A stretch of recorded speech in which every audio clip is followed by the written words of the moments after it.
SMU is coming off a victory against the Memphis Tigers on the road, a 2-0 shutout, where they were very dominant defensively, and their goaltender Shane Lanson pitched the shutout with just 3 saves and only 7 shots allowed. He was very strong. Meanwhile, USF coming off a 3-2 loss here at home to Temple. I'm Tyler McConnell, joined alongside my broadcast partner, Alan Anderson. And Alan, when you talk about this matchup, this is an important one for USF, trying to avoid an 0-2 start, which would have them at the bottom of the AAC standings. What are they going to need to do to get back on track? Yeah, it was a tough loss last week, but they've got to rebound quickly. They've got to get off to a fast start. I think the tempo's got to be a bit quicker for them today, and they've got to get the ball out wide. They've got to get Flanagan in the game, Trey Jackson, and get some service into Victor Claudel. He scored last week. His confidence is up, so they just need to take a few more shots and get some more attacking play.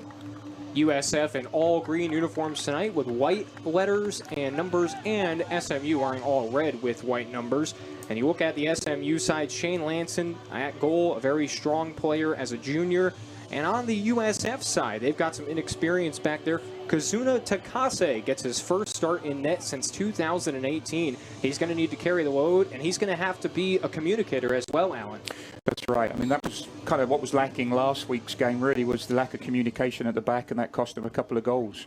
So they're going to need to focus, they're going to need to communicate and get the defensive unit tight.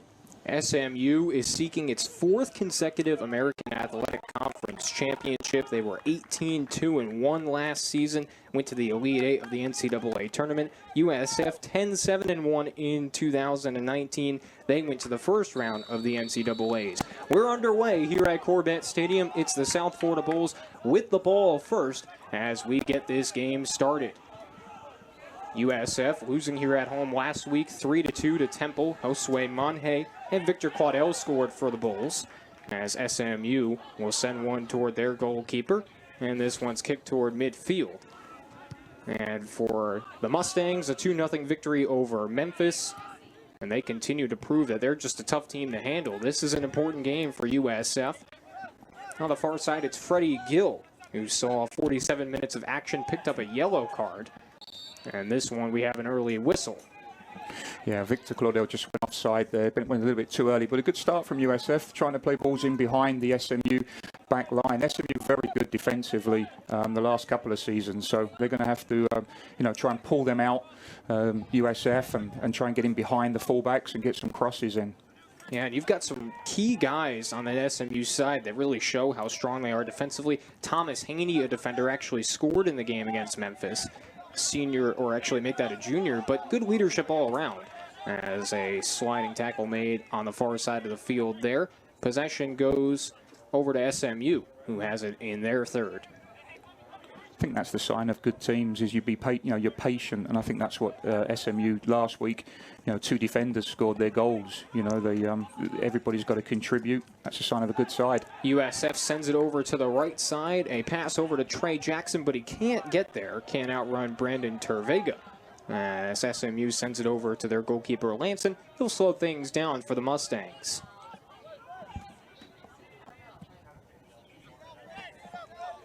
Some of the key contributors for USF in that loss to Temple, Victor Claudel, got things started pretty quickly with his goal and within the first 5 minutes, and it looked like USF was going to build off some of that momentum, but they were unable to stop Temple when it came towards some of the plays Temple was able to make, especially when they got it toward the 18-yard box, and it all just changed after that. Yeah, USF made a couple of mistakes, and that's to be expected. First game of the season, and some new players. But a couple of mistakes, and then there was a couple of great goals as well from Temple. They took the goals well. Flanagan set one for Monje, who was tripped up, a whistle and a foul there. That's going to be a key tonight, USF. They've got to get Monje on the ball more. He's got to be the creative player. He's the number 10. They're going to look to him to create a lot of play. Here's Marcus Murphy at the back, sending one for Piernos Mayorga. And now Guerrero will send one left. Yeah, and there's the Flanagan switch. Is waiting for it there. Let's see if USF can set something up. Here's a pass toward the box, and that one's headed out of the way. Guerrero still able to get toward it. And now Piñeros Mayorga has it on the right side. Monje with it now, trying to work around 2 defenders. And USF slowing things down here a little bit so far in this one. And a nice play to intercept there, and tripped up is Hilt. We'll have a whistle and a foul, and Noah Hilt is down after that play. was a good positive start from USF. They're trying to switch the play from side to side. As I say at the start, they've got to get Flanagan on the ball more and let him go one-on-one and then put some crosses in. Flanagan, he's a guy to watch for this year. The senior drafted in the second round of the MLS Super Draft by FC Cincinnati. Still bringing that experience and the leadership here at USF while he's able to play. But obviously that's something to keep an eye on as he looks toward his pro days. Lanson sends one deep into the SMU zone just in front of the box. Murphy is able to clear that one out. Jackson tries the challenge. Hilt is able to deflect it toward the box, but USF is there and they clear it away past the midfield line. Haney will now send one back toward midfield, and this one's controlled by Tervega. USF is there, and now another whistle, and it looked like Tervega was down again.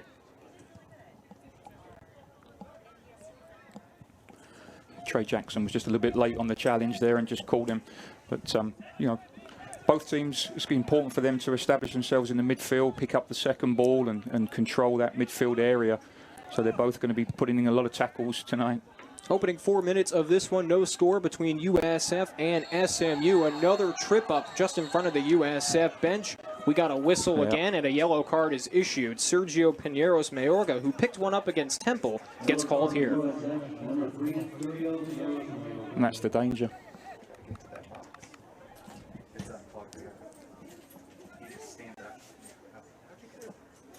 Trying to see who was down there for the SMU Mustangs. Looked like it was the junior Nick Taylor. And we'll get a free kick here.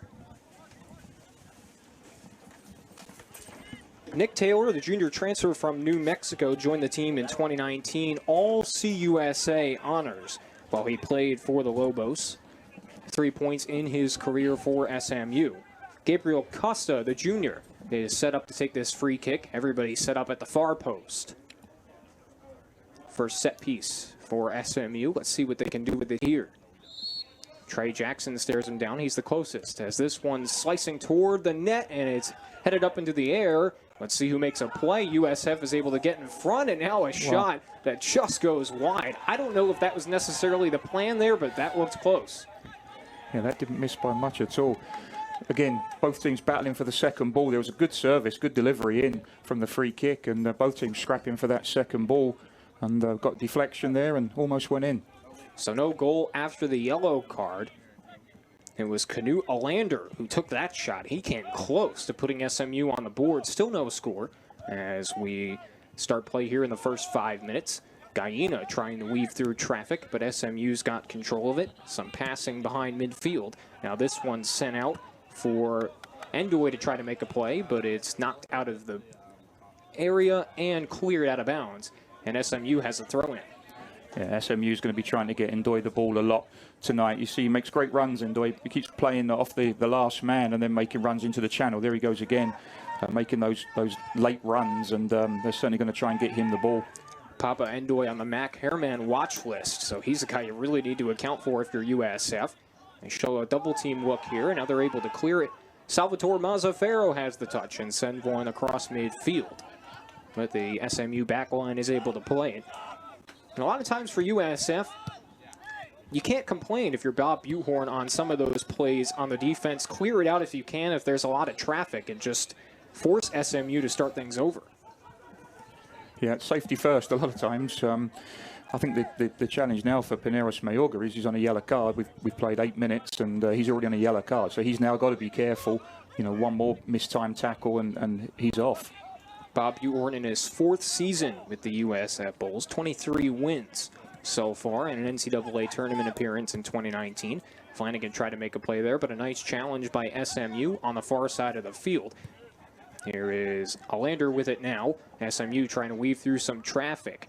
And there is the shot and the score by Papa Endoy. It was set up by Gabriel Costa. Nothing Kazuna Takase could do on that. The Mustangs take the early lead. It's 1-0. It was a great finish, wasn't it? Great finish, great run from Endoy. Makes those little diagonal runs, and terrific finish. Take a look at the replay there. Papa Endoy played 56 minutes in game 1, and just a good feed as well by Costa to set him up. And if you're the goalkeeper there, there's not much you can do. That ball was just slicing away to that far post. No, two keepers wouldn't have saved that one. And that's the key for SMU is Arlander and Costa. You know, they're the ones that are going to supply Endoy with the service. And you saw it right there. Great run from Costa. Penetrating run, took people on, and then just laid it into Endoy's path. First goal of the year for Endoy, who was very good with Long Island University in 2019. 19 points and 9 goals. And he gets the Mustangs ahead 1-0. Just 7 minutes into this one. USF trying to find an answer. Trey Jackson toward the bench is able to get that away. Guerrero sends it for Claudel, who's got some pressure on him as well. And now the Bulls try to work it back toward midfield. Flanagan on the left side waiting for it. Freddie Gill is there to serve it to him. And here come the USF Bulls. Flanagan has that one knocked away as he tried to send it toward the post. And USF will keep possession. Yeah, it's important for USF not to panic. It's early in the first half and long way to go. They've got to get back on the ball, as I say, keep raising, picking up the tempo, some quick short passes, and try and create some chances. They haven't had a shot yet, and that's they're going to need to get some shots on goal. Here's Josue Monje challenged by Endoy. Now, USF has done a decent job with their possessions to this point, but like you said, still not able to get it toward the box. As SMU trying to move the ball down in the other direction, Costa sending it over toward Nick Taylor, who was tripped up on the yellow card earlier. He'll work it toward the middle, trying to get around some defenders, and he's not able to. Here's Trey Jackson over the midfield. He'll get by his defender, that's Noah Hilt. Now we'll try to send one through to Claudel, but SMU is able to clear it toward their goalkeeper, and Lanson sends it long. Once again, if SMU can contain the wings there and force USF to really try to work too close to that sideline, that could be to their advantage. Yeah, the challenge for USF is that SMU breaks so quickly, and because of that, Gaina and Guerrero are having to sit back a little bit. And the problem then is when USF does get the ball, they've only got Claudel up front, and Monye's having to drop deeper as well, and they don't have a lot of offense going right now. Well, one thing for SMU, you would think, maybe you try to use that sideline as that extra defender almost. You don't want to have them to force it to the middle. Now here's Trey Jackson off the turnover. Claudel in the box trying to work around his defender. Sends one over to Jackson. That ball is deflected up into the air, and waiting for it is Costa. And he's not able to get it. USF trying to keep this alive, and now a push down by Gaina. A lander on the ground, there's a foul. That was a good run from Claudel, the last play, though. That's what USF needs, same as Endoy down the other end. They need Claudel to keep making those runs and try and find him in the penalty area. Still no shots for USF as we approach the 10-minute mark of this first half. Avion Flanagan on the left side now. Trying to work around a defender, pushing, looking for space, and he's able to feed it toward Monje. Here's Monje back to Flanagan just in front of the box, and SMU is there. They collapsed quickly on that one, and they'll send it away to clear. Now, like you mentioned, Alan, SMU is showing they've got good team speed, and I mean, they're collapsing once USF gets an opportunity. That's right. That's right. As soon as they get the ball, they break so quickly. Costa's always involved, and they're trying to break fast, and that means that USF has to keep some players back to protect against that quick break. Now, USF looking like 3 or 4 guys back at one time almost, and you have to account for what SMU is doing offensively. You just can't play too aggressive. You don't want to give up too many chances. That's right. I mean, the next goal is critical. Obviously, you don't want to go 2 down, but if you can get that next goal for USF, you're back tied 1-1, and it's game on again. That one was sent out of bounds, and so Lanson will feed it short. SMU leading this one 1-0. Trying to start 2-0. They defeated Memphis on the road last week 2-0. Looking for their 4th consecutive American Athletic Conference title. They've been so successful under Kevin Hudson in his 6th season at the helm of the program. 67 wins, just 22 losses. Now, when you watch SMU play, every player is comfortable on the ball. They're receiving the ball in their own third. They're comfortable passing it at the back. They've got good movement in midfield, and obviously with Endoy, you've got a good finisher. They need to create a couple of chances, and he'll score. Good movement so far for SMU as well on their defensive third. This one sent over by Allander over to the right side. Thomas Haney, the junior, who scored against the Tigers. has it for the Mustangs. Now he'll send one back toward the left side. Nick Taylor's waiting on it. Pineros Mayorga trying to challenge him. Both players trip up, and we do have a whistle here. Yeah, and there's Mayorga again. He's called for a foul. I don't see a card here, but he's clearly not happy with the referees on this one. She's got another card. And that's there a red. it is. She's given him a yellow, and that's 2 yellows. That's a red. And now we get a red card. Sergio Pineros Mayorga. I mean, the frustration is starting to build up. He was called for a yellow card earlier. It didn't lead to a goal, but you can tell he's not happy with the referees here tonight. That's exactly what we said. You know, you give away a yellow card in the first 7-8 minutes. You know, you've got the rest of the game now. You've got to be so careful. And again, he mistimed the tackle. Referee saw it was a bookable offence, and that's the second yellow. It's a red. Now you're down to 10 men, and you've still got 60 minutes to go. Well, the issue is that he's probably going to argue, hey, I was tripping and falling there. I didn't necessarily push into him, but the officials saw what they saw and made that call. And frustration so far with USF trailing 1-0. Here comes another free kick from the near side. It looks like Gabriel Costa will take it. Once again, everybody set up on the far post. Kazuna Takase ready there. This one's sent short, and Takase is able to get in front and make that stop. I think the issue for Coach Butehorn there is, you want your defenders to be aggressive, obviously. You want them quick into the tackle, and you want them putting pressure. But there are also times where you just got to be smart and contain. He wasn't going anywhere for SMU there, and if he just contains him, holds him up, he'll be okay. But instead of that, he dove in, mistimes it, and it's a second yellow. Freddie Gill sends one for Enrique Gaina, who's got it to Josue Monje. SMU still leading this one 1-0. As that one's sent long over to the right side, but it finds nobody. Maybe some miscommunication there, and Shane Lanson will get the goal kick out of it. Yeah, they're obviously going to have to reorganize a little bit now, USF. So Victor Claudel will be up top on his own. And they'll just, they'll drop a little bit deeper, USF now. Monye will sit a little bit deeper, try and get on the ball, but they're only going to have one up top now. Papa Endoy got the scoring started in the 7th minute. Able to slice one to the far post away from Takase. Just a beautiful shot to get the Mustangs on the board. But USF still without a shot so far in the first half. Here's Costa, sends one back to the middle. And more movement to midfield for the Mustangs. Shanks with the touch there. Tobin Shanks also scored in the game against Memphis. SMU trying to play the ball to the right side. Here's Endoy looking for space around Mazzaferro, but he's not able to find it. But he does get a pass out to that corner. Movement back toward the front of the box. Hill will just take the short pass. And this one sent to the middle by Warrington, who sends one to the far side. Now on the near side, it's Nick Taylor trying to work around his defender. Gets it between them, still with the ball. This went to the middle, a shot deflected away. And another attempt. Here's Costa, tries to send one to the middle. That one's deflected away. SMU still has people there to keep this possession going. Great first touch from Taylor for SMU on first touch, and good movement. Wayne Warrington with the shot. He slices it in. Another goal for the SMU Mustangs. They scored on the far post in the first one, this one on the near. And once again, there's just nothing the goalkeeper can do. It's 2-0. Another great strike comes in on his left foot. Again, top corner. No keeper's going to save that. Great finish. And you have to wonder if he just saw what the situation was, where there was a lot of defense in front of him. He just said, I'll take my chances with the shot, and it paid off. Yeah, if you don't shoot, you don't score. Simple as that. And that's the thing for USF. Last week they had 10 shots the whole game. Tonight, they haven't had a shot yet. They're going to need to get some offense now. 4 shots for the Mustangs, 2 on goal, 2 in net.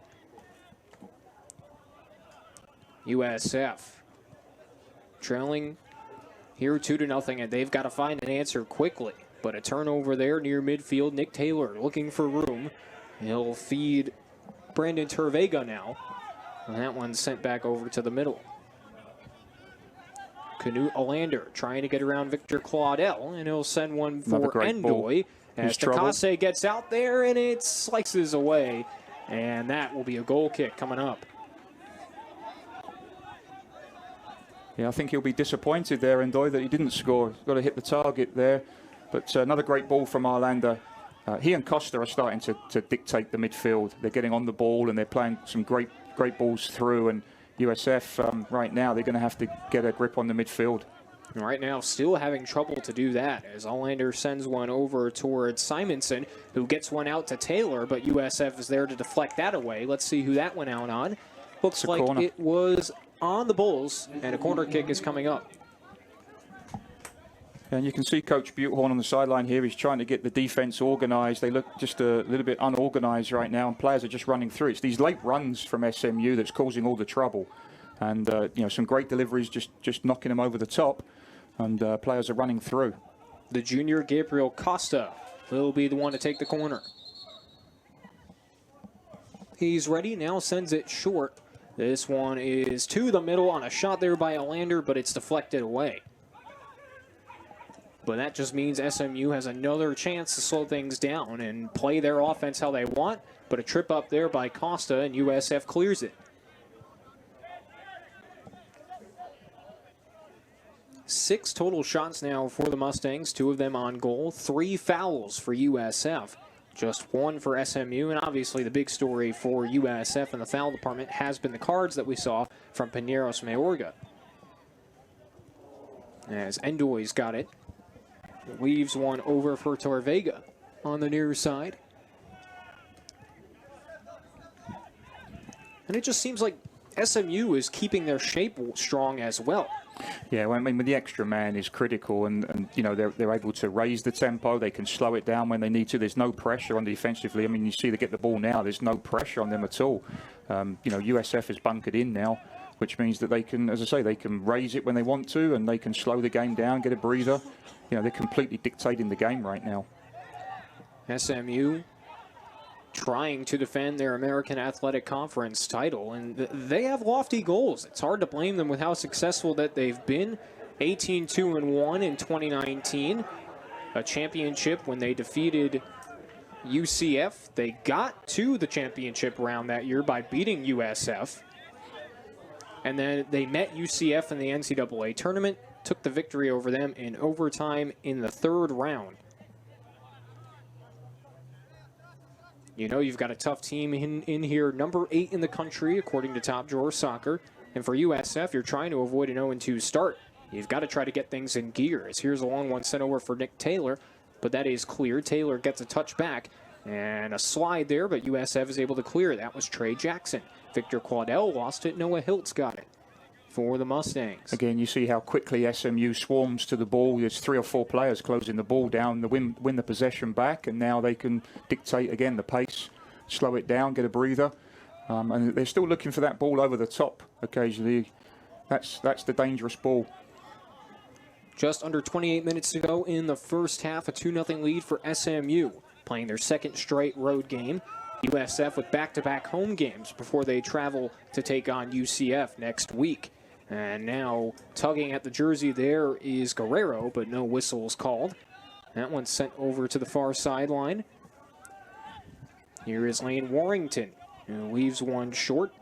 It's Skagay Simonson moving into the box, challenging Gill. Sends one long, it gets past the net, and there's a shot attempt deflected away. Yeah, SMU's doing what we said, keys for USF at the start of the game was to get the ball wide. They needed to get width, and that's what SMU's doing. They're switching the play from side to side. There's so much space on this side. Taylor's got so much space on the left side, and that's the problem right now for USF is they're getting strung out. Once again, USF without a shot here in this first half. Memphis in the game against SMU couldn't get a shot on goal in the first half, and their loss. Freddie Gill will send one across midfield. Here's Avion Flanagan. I haven't said his name much tonight. He'll try to work around 2 defenders. He does get by them. Try to send one into the box, but it's deflected away. This will stay with USF. That's the outlet for USF. They've got to get him the ball more. USF corner kick. They'll get a corner kick out of this one, and here's an opportunity, a set piece to try to do something with. And without a shot on goal, this may be their opportunity to get their first of the night. They need a good service here. They need to miss out the first defender and put the ball around the 6-yard area and let the USF players attack it. This one coming from the far side, everybody near that post. This one is sent slicing, gets over everybody, angling toward the sideline, trying to keep it in bounds is USF. Monhay is being challenged there in that corner by Shanks, and it does trickle out of bounds. Throw in coming up for the Bulls.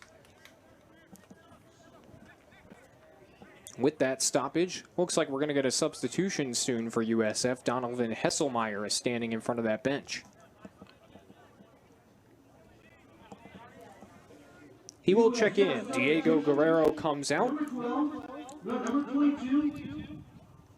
And Donovan Hesselmeyer, we mentioned him. He got a decent amount of action in game one, 48 minutes. And when we talked to Bob Buhorn on Thursday, he mentioned he was pretty impressed with the way that he played. Yeah, I was very impressed with him last week as for a freshman. He came in and looked very confident on the ball, very mature. I think he's going to have a good career at USF. Monhay on the throw-in. Jackson tries to fit one through two defenders, but it's deflected away. It's another corner, and again, you know, this is where they need some good service here. Flanagan's going to swing this in with his left foot. The last corner went over the whole goal here. They need to put this, right in the middle of the goal. Let players attack it. And could get a deflection out of it. That's how USF got their first goal against Temple. Victor Claudel took advantage of a deflection. Here's Avion Flanagan. Everybody at the far post. SMU has two defenders on the near post. He'll send one with the left foot. It's slicing toward the boundary. Disappointing corner, isn't it? You know, those are the chances that you're going to get. You know, set pieces, free kicks, corners. You're down a man. You've got to make those things count. Once again, an empty corner kick opportunity for USF. They did have a decent amount of corner kicks in the first game. They took 7 attempts from the corner. But SMU still in control, 2-0. Under 25 minutes to go in the first half. Nick Taylor making some nice moves. He'll send one toward the near post, but Takase is there to stop it. Nobody was home for SMU. Josue Monhay sends one over to the far side. Freddie Gill waits for it, plays it off his chest. Now sends one to Flanagan at midfield, trying to work around a defender, but Warrington with a nice challenge to get it back for the Mustangs. This one sent over to Nick Taylor, trying to catch up to it toward the corner. He slides to keep it in bounds, but Mazzaferro looks like he's able to close in. It was a good effort from Taylor, just unlucky. Wasn't quite able to get up quick enough. Make that Gaina, but still a nice effort for USF to make a play on that.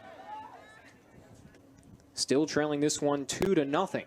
And again, this is an important game like we talked about. The Bulls don't want to start 0-2. That would put them at the bottom of the American Conference standings, as Temple and UCF are both 1-1. UCF defeated Temple earlier today. Memphis and Tulsa were going to play tomorrow, but that game was postponed due to bad weather. They'll make it up in the middle of March. So this is an important game when you look at those standings, as Trey Jackson had that one knocked away by Taylor. Throw-in coming for the Bulls in front of the SMU bench. And the problem for South Florida is that you spend all week working on tactics and shape and how you're going to, come into this game, and then you get a red card in the first 15, 20 minutes, and then, that game plan now goes out the window, and now you've got to adjust, and you have to adjust quickly. And generally the way that you do that is you've got to stay compact and tight. You can't get strung out. And looking at South Florida a few times, they've got the defense sitting back deep, they've got the forwards up top, and there's too much space, too much ground to cover. They have to stay compact and tight and play short passes. Keep everybody tight and on the ball. Then when you lose it, you're close. You can close it down quickly. Gaina set one in toward the box, but SMU able to clear it away, and they've got possession. Running down the sideline is Alander, but he loses that one out of bounds. USF did make that last touch. SMU has set up the throw-in at midfield. Yeah, they're a good unit, Costa and Orlando. They play well together. You can tell that they're experienced. They've played together a lot. They play well together in the midfield. 2 juniors, Orlando making the second team of the American Athletic Conference, led the nation in assists a year ago. He's always looking for the ball. That's a key, for young players watching. He's always looking to receive the ball, wants it all the time, and Costa pushes up just in front of him, and he just keeps on putting Costa in. Hesselmeyer is tripped up trying to keep control of that one, and he draws the foul. Free kick for USF, and they'll quickly set themselves up again. Mazzaferro sending one back. South Florida still trailing this one 2-0. They have yet to take a shot attempt.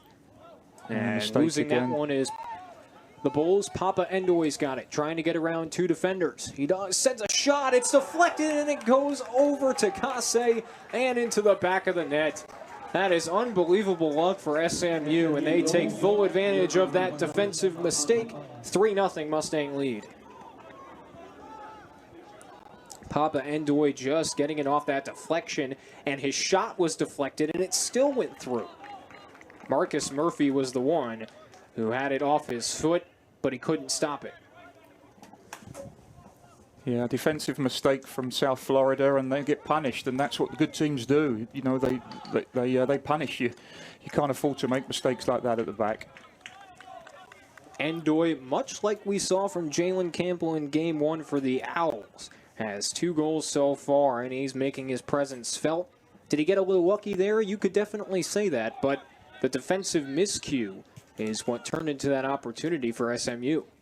Yeah, Monnier missed the ball, and Freddie Gill actually did well to hold him up. He held Endoy up a little bit, and unfortunately, a deflection off of Murphy, and it could have gone anywhere. Unfortunately for South Florida, it went in the back of the net. So USF trailing this one 3-0.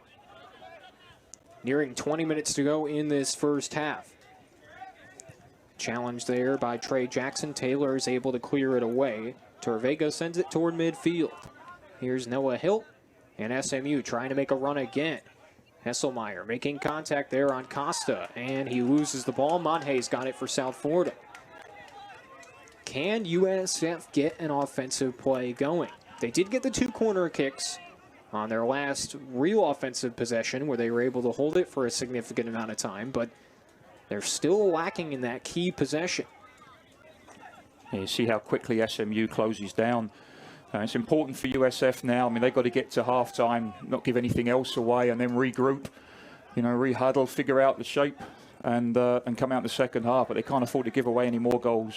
Murphy to Hesselmeyer. Hesselmeyer trying to draw everybody in. Mazzaferro with it, sending one toward Trey Jackson. Gill is there as well. Jackson gets tripped, but no call as Olander got all ball there, and now he's pushed down to the ground by Jackson, and a foul called. Yeah, smart play by Orlando, just got his body in the way and took the foul. Now SMU sends one long. Takase waited on it, now stumbles back, but he's able to hold on. And a roll one out to start a possession for USF. Here's Murphy sending one over to Victor Claudel, and now it trickles toward the SMU bench and rolls out of bounds, and Claudel shows a little frustration there as well. Yeah, there's just no space up there for them. You know, every time the USF player goes for the ball, there's 2 or 3 SMU players around them. There's just no space, no time on the ball. You knew this game was going to be tough coming in for the Bulls. You had the 8th ranked team in the country coming to town. Don't want to start 0-2. And you've got a tough matchup coming up next week as well against the top 25 teams. So you know that you can't let SMU play their game. So far tonight, that's been the case. Yeah, it's hard enough 11 on 11, but when you go down to 10 men, it's almost impossible, especially that early in the game. And a tough assignment as well for Kazuna Takase, making his first start since 2018 for the injured Cooper Blay, who was able to save 5 shots but allowed 3 goals in the loss to Temple. And that one trickles around past a USF defender, but they're able to keep control as now a player is down on the grass for SMU. Slow to his feet there as Mazzaferro keeps the play going. Avion Flanagan waiting for it on the far side. That was Skagay Simonson who was slow there, the transfer from St. John's.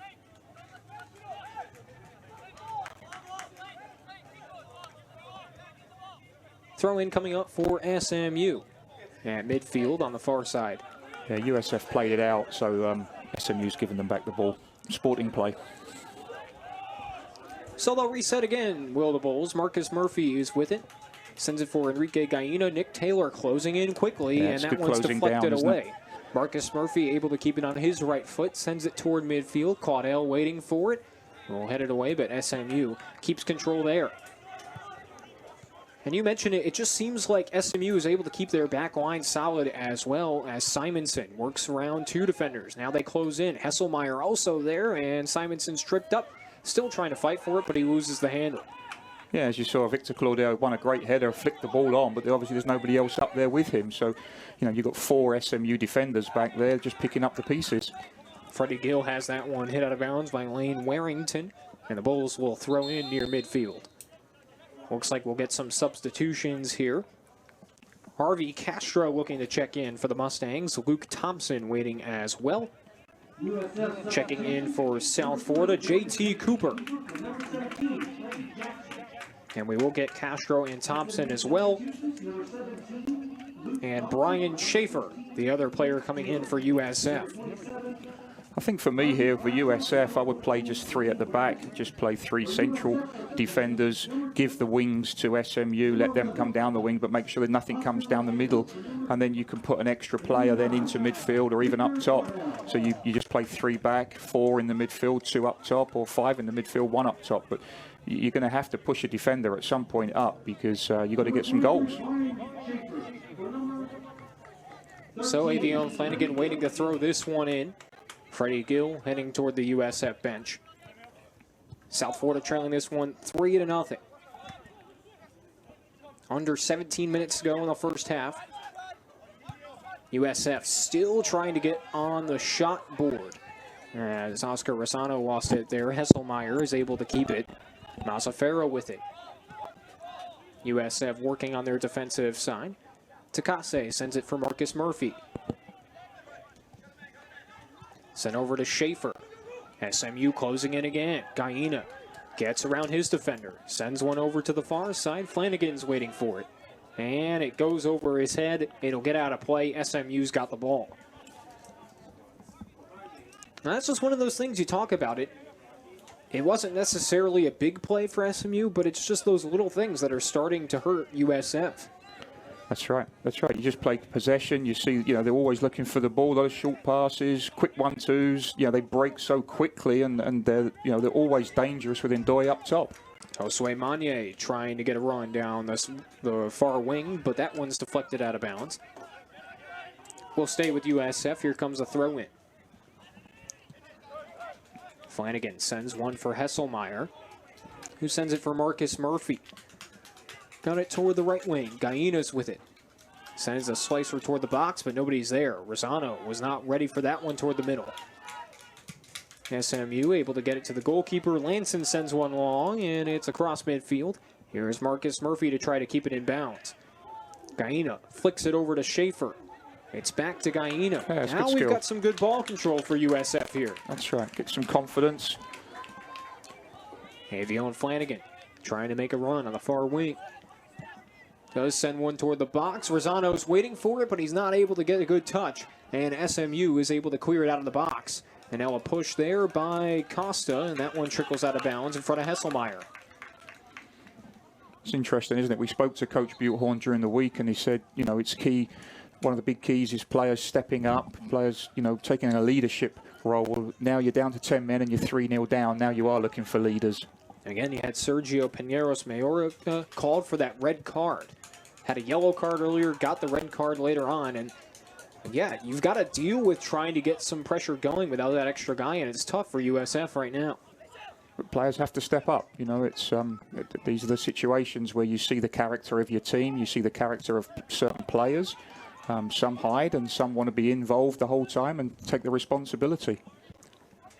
SMU playing it off the chest as they will try to make a run here. Luke Thompson was able to clear it out.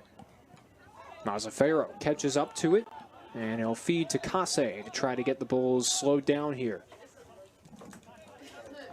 Nearing the 12.5-minute mark to go in the first half. 3 goals for the SMU Mustangs. This one sent out long.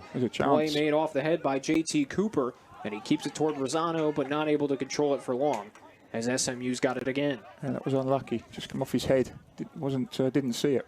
2 goals by Papa Ndoye, 1 by Lane Warrington, and the Mustangs off to a 3-0 lead.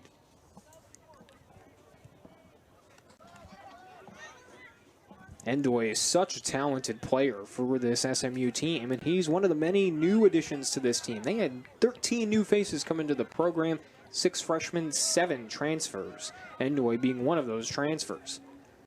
This one's sent out long to Thompson, who's trying to catch up to it on the near side. Guyena is able to race toward it, keep it in bounds, and a sliding play made there by Hesselmeyer. He's pushed down, and there's a foul. Yeah, he did well getting first to the ball. That's always the key. Get first to the ball and then drew the foul. So USF off the free kick, sends it over to Flanagan.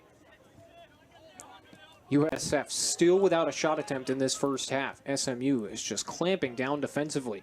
But you got to figure at some point if the Bulls can keep the pressure going, that can change. Yeah, just a little bit of frustration creeping in as well there. Flanagan and Claudel not on the same page and just kind of flapping their arms and getting a little bit disappointed, upset. And that's the key. They can't get their heads down. They've got to keep playing. They've got to keep just probing and looking for opportunities and stay in the game. SMU trying to push the play toward midfield. It's played by Harvey Castro.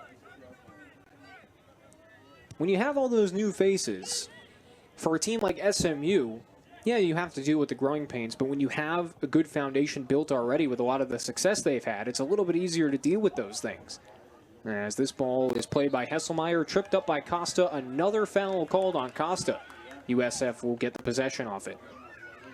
Yeah, it's finding the right balance, isn't it? You know, as you lose one or two players, you know, you replace them, the recruiting, you know, methods, etc., and you're bringing in quality players, and so you just keep it going. You set the system, the type of play, the style that you want to play, and then you bring the right players in to play that system. And for USF and Bob Buhorn, Corvette Stadium was a place where they had good success in 2019, 7-3-1 at home. They dropped the first game against Temple this year, trying to avoid that 0-2 start, losing the first two games at home. They've got some work to do to climb back. They're trailing 3-0 as we hit the final 10 minutes of this first half. SMU really slowing the pace of play down now, Alan.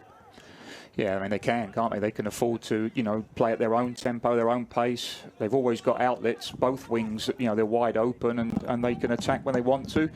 As you see here, some quick give and goes and they're in again. Castro centers one. Endoy tries to set it back for Castro, but it's deflected away. Noah Hilt keeps it from hitting his hand. And here is Alander. That's the thing there. You know, the important thing is winning the second ball. The ball comes out and it's an SMU player that keeps picking up that second ball. That's where USF, they're going to have to improve. You know, anytime the ball drops and breaks free, it's got to be a South Florida player picking that ball up. Canute Alander for Castro, and now back to Alander. Sends one toward the center. Takase is there to play it off the bounce. And no opportunity for a goal there for the Mustangs. There have been a lot of fouls in this game as well, 4 for each team. 2 corners for USF, 1 for SMU. But obviously the big story with the fouls were the cards on Sergio Pineros Mayorga. And now with him out of the game, USF trying to mix and match as best they can. You see on that last play, the last possession from Murphy, he's got the ball again now, and nobody's looking for the ball for USF. There's nobody breaking, making runs, coming short, going long. He's got nothing on, you know, and so they're having to either go back or just hit a hopeful ball up top. Murphy now looking for a place to send it. Like that. Sends it down long. JT Cooper not able to get there. And it's one of those things where maybe Cooper's isolated one-on-one against a defender, but SMU has not been able or hasn't had to break up their back line necessarily that much, so they're able to just read and react as best they can. Exactly. You won't break SMU down with that long 40-yard ball over the top because they've got extra guy at the back. You have to play short. As we said, they've got to stay compact, USF, and they've got to play short passes and build it and stay as a unit. But that means players have got to look for the ball and want the ball in tight areas. And I also feel like it's one of those things where you're trailing 3-0. You want to try to get a relatively quick score before the end of the half. And maybe you have to take some of those chances on some of those long passes. And you hope maybe you can get a deflection. But it's a lot of work to do. Yeah, I just think if you build the play up, keep possession, then, you know, you get a free kick, you might get a couple of corners, you get something from a set piece and, you know, a goal, and you get some momentum, you get back in the game. Luke Thompson lost it. Costa tried to make a run toward the box, but he lost it. Guyena sent it over, and USF trying for possession. Rosano gets it to Hesselmeyer. Some of the young guys starting to make a difference here for USF. Mazzaferro making a run of it now. Brian Schaefer waiting behind him. Set up to the far side, Josue Monje. Sends one back to Mazzaferro. And Schaefer with it. Now over to Guyena. Working on the right side. Looking for space, sends a shot, and it goes over the net, out of play. Now you wonder if maybe that was a little bit of a desperation move there. I think they just wanted to get one shot, at least in the first half. Substitutions waiting to check in for the SMU Mustangs. We'll get Wyatt Priest into the game. Actually been impressed with Brian Schaefer that's come in for USF. Actually, got involved. He is one of the players that is looking for the ball and trying to make things happen. And he's grafting. He's putting himself about, and actually been quite impressed with him as a freshman. He's made an impact, and that's what you need. Any player that comes in has to make an impact. They have to do better than the player that they've just replaced. And you mentioned a new player coming in, Shion Soga for USF, the freshman. Henry Smith Hasty on the SMU side also subbing in. But like we've talked about before, Alan, we mentioned this in the Temple game, getting these young guys involved can be pretty important. Again, you've got such a crazy season with the circumstances and maybe guys that you would have had in the fall due to the MLS draft, you don't have in the spring because of that. So you have to try to gel and mix and match those guys together. That's right. That's right. I mean, you don't know how much longer Flanagan's going to be in the squad, and you've got 9 freshmen. You got to give them some playing time and see what they can do, because down the stretch you may very well need them. Here's Jose Ortiz, who subbed in earlier. He fires a shot. It's deflected away. USF able to clear it. It goes out of bounds. SMU will get the throw in. I think that's what Coach Buthorn's doing, isn't he? He's trying to see, okay, let me put some of these guys in and, see the character, see how they stand up to adversity, and playing in a situation like this where you're down, 10 men and you're 3-0 down. Luke Thompson in the corner trying to send one back toward the box, and it's slicing away. Flanagan able to deflect it out of bounds toward the corner, and another throw-in coming up for the Mustangs. Under 6 minutes to go in the first half, a 3-0 advantage for SMU, trying to start off the season 2-0. Roman Knox sends one, and it's deflected by Flanagan. Keeping it alive is Harvey Castro, sending it toward the middle, deflected away on the header, and it trickles out of bounds. Went off on SMU, goal kick coming up for the Bulls. Yeah, it's good pressure on from Hesselmeyer. Just kind of bumped him a little bit and put off SMU player, and needed to do that. Otherwise, that was a free header. SMU with the shot advantage, 8-1. 3 shots on goal for the Mustangs, and none of them are missed. USF scored twice in the loss against Temple, once in the first half, once in the second half, in the pretty early moments of both of those halves. But so far in this one, they've been shut out. And really, Shane Lanson, the junior goalkeeper, has been pretty relaxed so far tonight. Yeah, I don't think they're going to have to wash his kit tonight at the moment. Lanson won all 6 of his starts in 2019. Got the shutout against the Tigers and had just 3 saves, but he only faced 7 shots. SMU playing it again toward midfield. Allander sending one over, and a trip up there by Flanagan. No whistle there. USF able to get the possession out of it. Guyena trying to play things slowly, gets across midfield and sends one toward the middle. Soga not able to get there. He got crossed up. Yeah, and Flanagan's dropped off, so he's not up there. And again, that's kind of a wasted ball there. It's tough for Victor Claudel right now as well. I'm watching him off the ball, and he keeps making runs in behind the defence, but there's 2 or 3 guys back there, and really what USF needs is for him to come short and get the ball to his feet, lay it and spin, and then they keep in possession. So looking for Claudel to kind of drop off a little bit more and get the ball to feet a little bit. And this SMU team is no stranger to getting shutouts as well. They got 11 clean sheets in 2019. They started this season with a shutout, shutting out the Bulls here in this first half. You've just got such a dynamic roster as that one is able to trickle out of balance in USF's favor, as Nick Taylor and Luke Thompson unable to keep it in.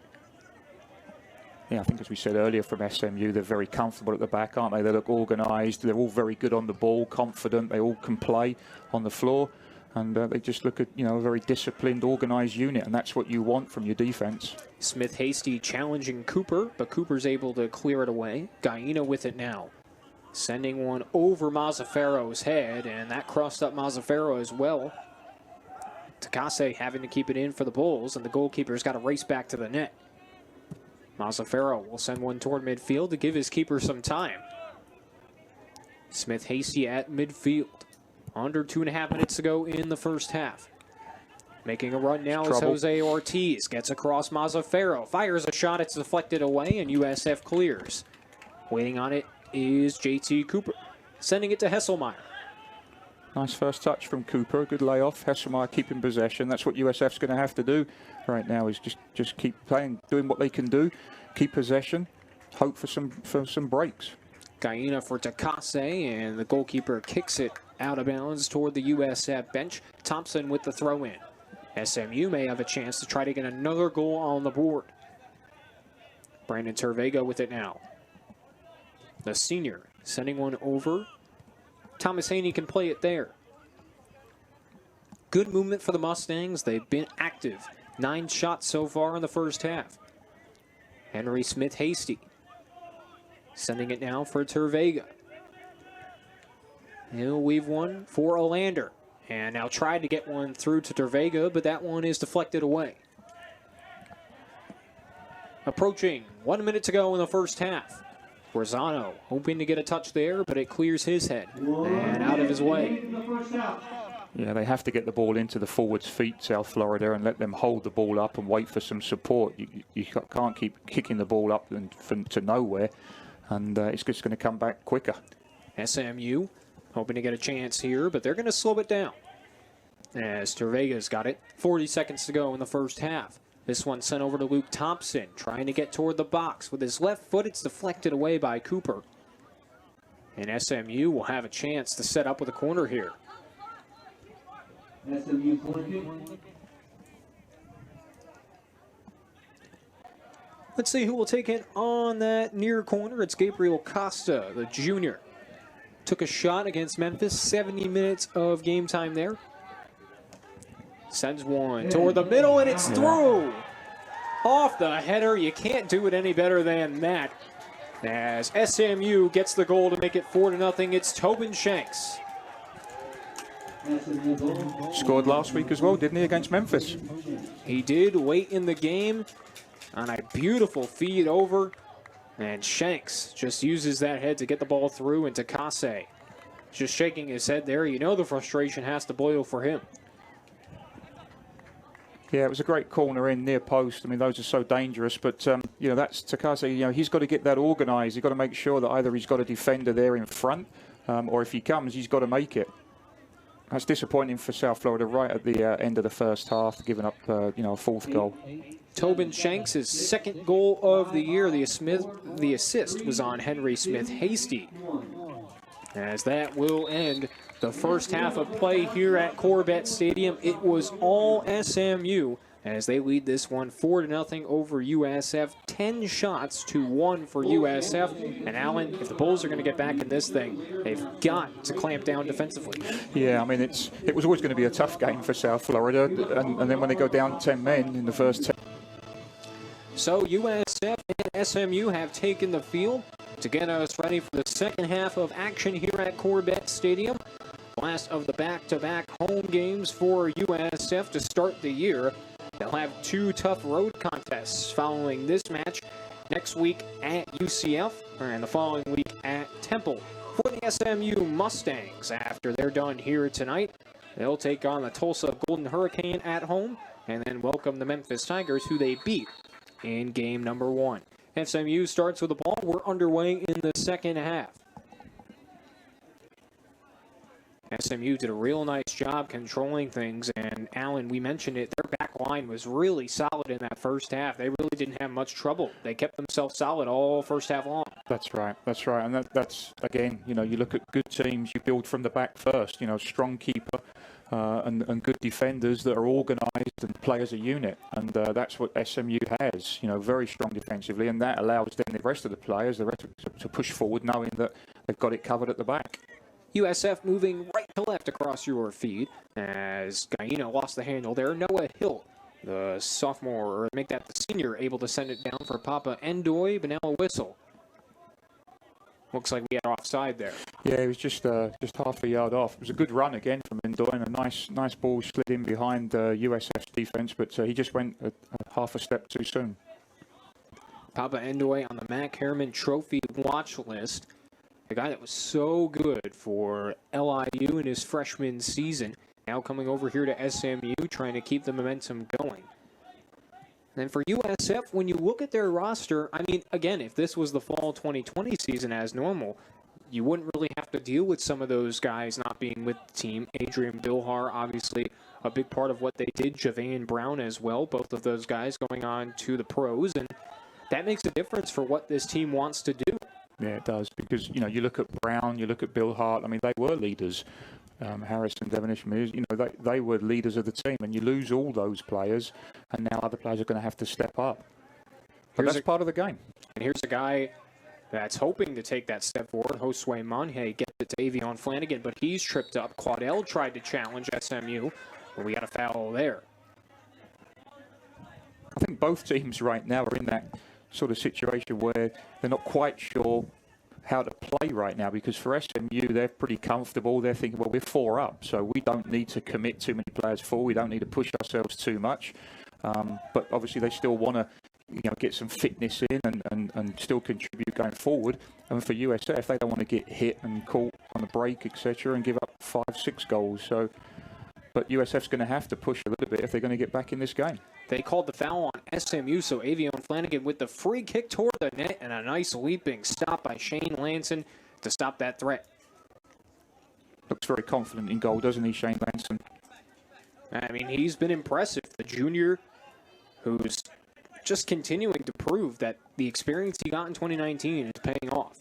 Yeah, you always want your goalkeeper to dominate the 18-yard penalty area, come for crosses, you know, dominate, take things out of the air, and that obviously helps the rest of the defence. So, and that's what he did there. You know, he called keepers and came out and grabbed it.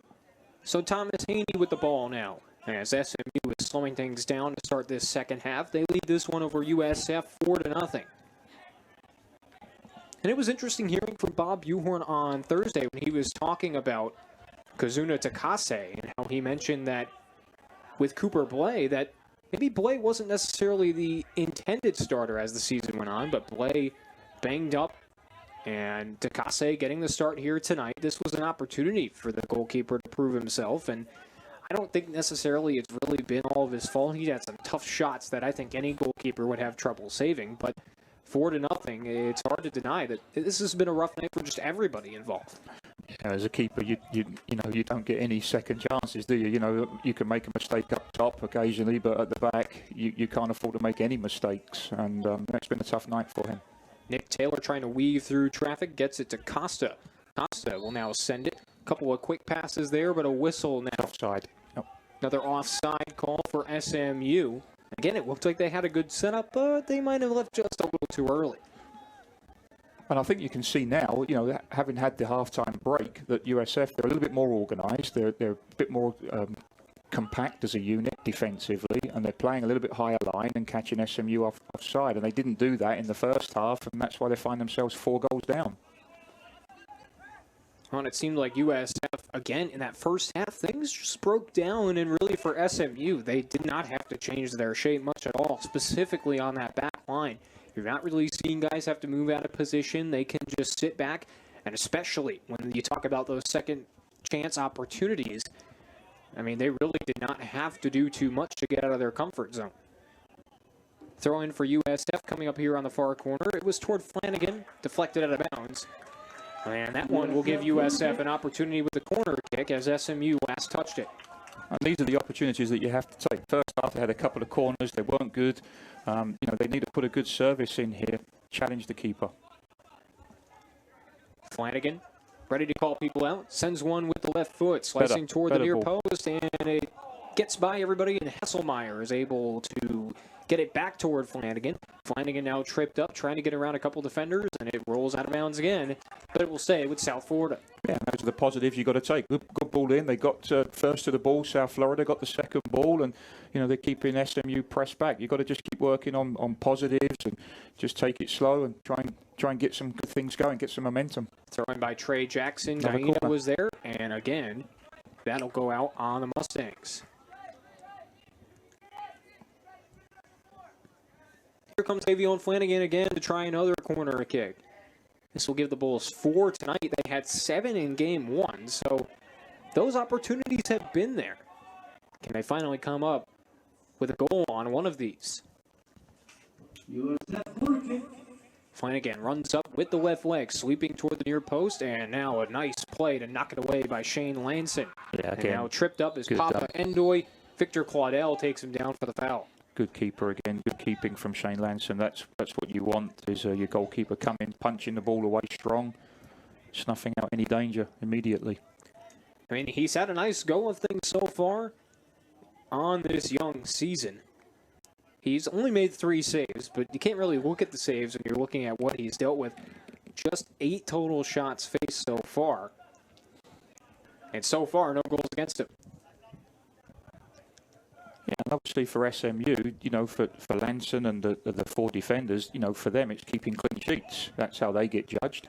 And so they obviously don't want to give away anything. They might feel we've won the game right now, but they don't want to give anything away. They want to keep that clean sheet. Long ball for Endoy, but Mazzaferro is there for USF.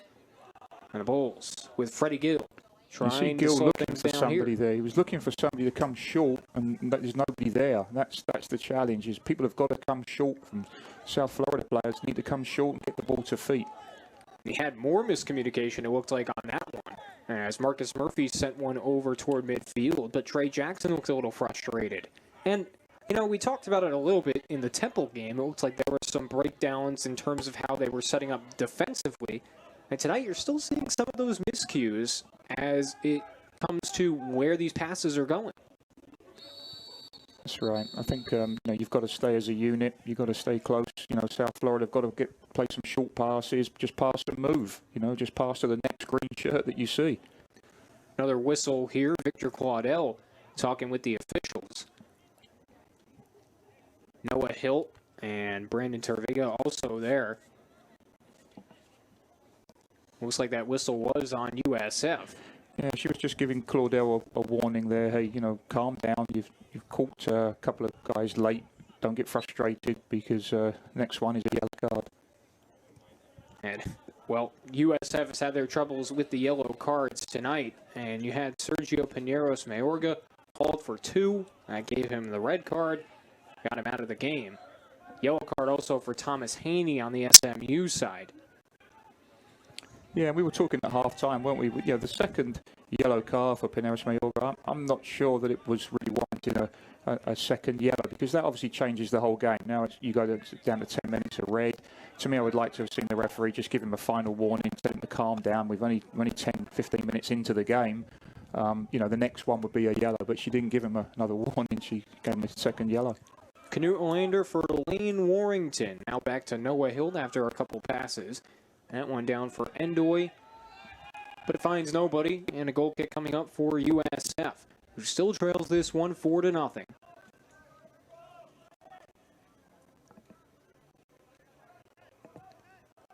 We played almost 10 minutes here in the second half. Freddie Gill trying to catch up to that one, playing it off his chest. SMU clears it away. Flanagan chasing down Warrington, but the Mustangs keep it alive.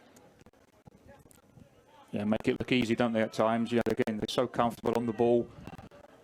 Arlander's always looking for it, knows his pass before he gets the ball, and it's easy for them to keep possession right now. Well, this is the number 8 team in the country, according to Top Drawer Soccer, that we're watching tonight, and you really see how controlled they are in terms of their possessions. They send one down to Costa. He plays it off his back, trying to weave through defenders. Mazzaferro is there. Now both players pushing toward that near corner. Mazzaferro keeping it alive, and now the Bulls clear it. Claudel racing up to that one. Flanagan there as well. SMU slows it down again. They've got control. Tobin Shanks, who scored at the end of the first half with it.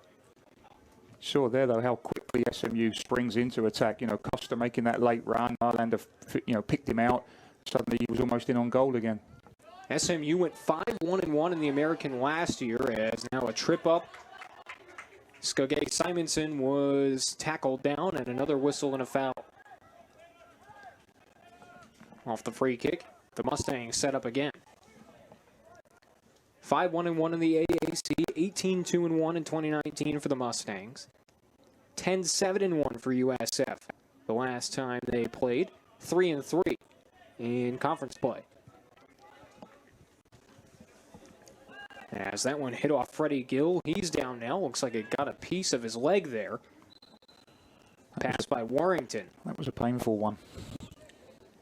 still down on the ground. The referee out there, and he's going to call, or she's going to call some people over from the USF bench. Trainers are going to go out there.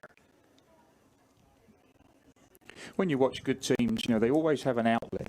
All good teams, they've got players that are open and moving off the ball. It's how you move off the ball, not necessarily what you do on the ball.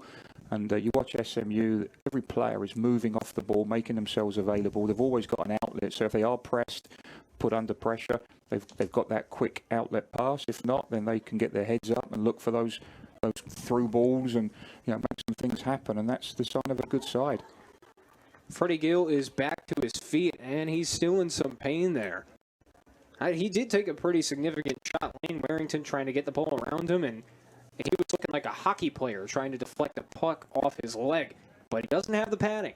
All guys know how painful that is. And, when you watch players in any sport having to use their body almost to try to deal with that contact, I mean, it's amazing sometimes what they're able to take.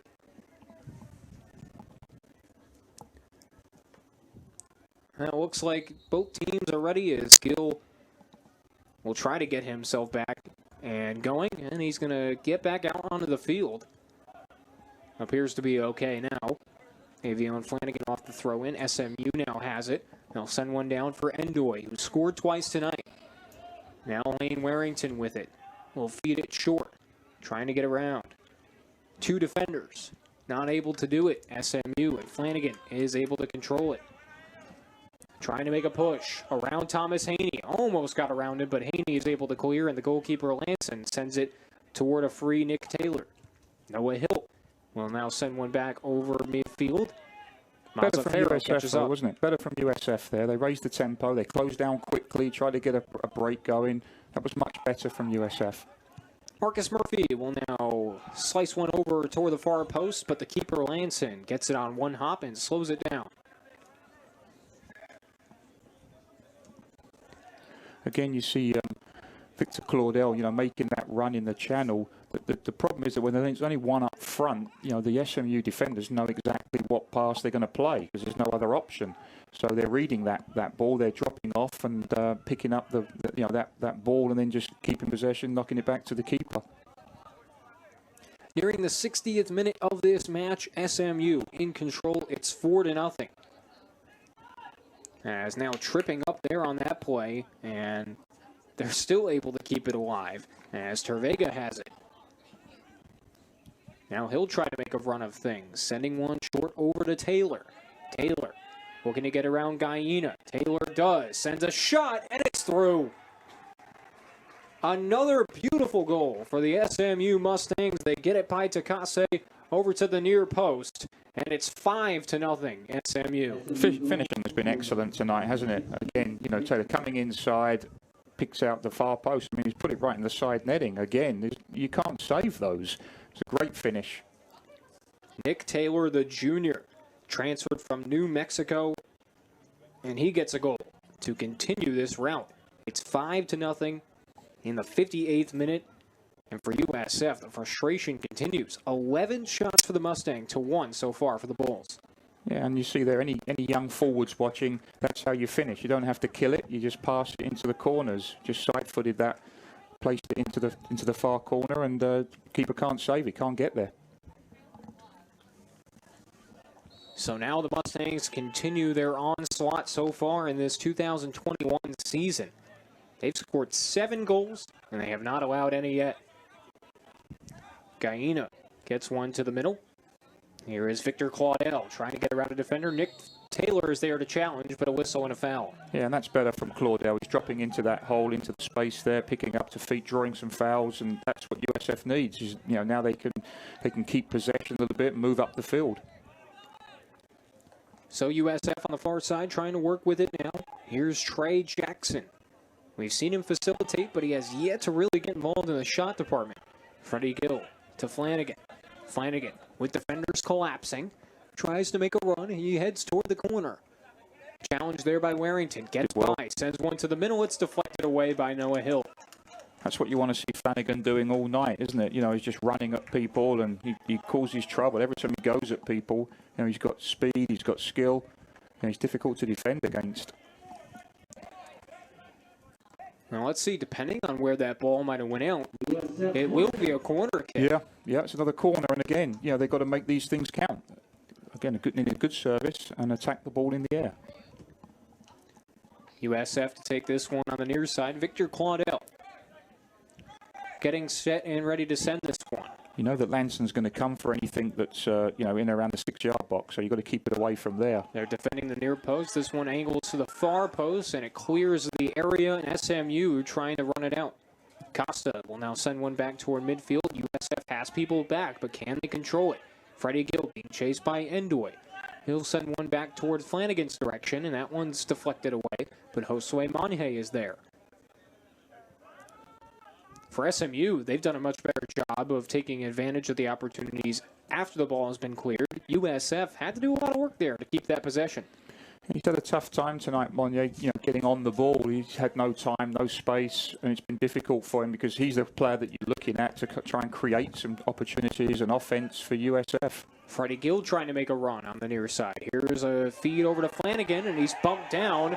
The crowd wants a call, and they don't get one. Thomas Haney was bumped into by Flanagan, and you could make a case for a foul that there. looked like a free kick to me. I would be disappointed as well if that was me. Here's Nick Taylor, who just scored here in the second half. Feeds one over to Noah Hill. SMU on top, 5-0. 11 shots. You see Flanagan running at people, and that causes problems. And that's really what we said at the start of the broadcast, was for USF to be successful tonight, they had to get the ball to Flanagan more. It's just one of those things where it's easier said than done against the defense like SMU's, as Luke Warrington tried to catch up to it. Gill knocks it out of his range, but that one's back to Warrington. Haney was able to save it, but Claudel gets in front of Olander to knock it out of play. Yeah, it's all about character and effort now for USF. It's about having some pride, chasing things, and just giving everything they got left in the tank. Hilt sends one over long toward Nick Taylor. Chased down by Enrique Gaina. Tried to send one over. Gaina deflects it to Case. Is able to get in front of the post to stop it. That's a corner. Just went out. Now, might have just went a little too far for Takase to get in front. Gaina did a nice job to deflect it. Yeah.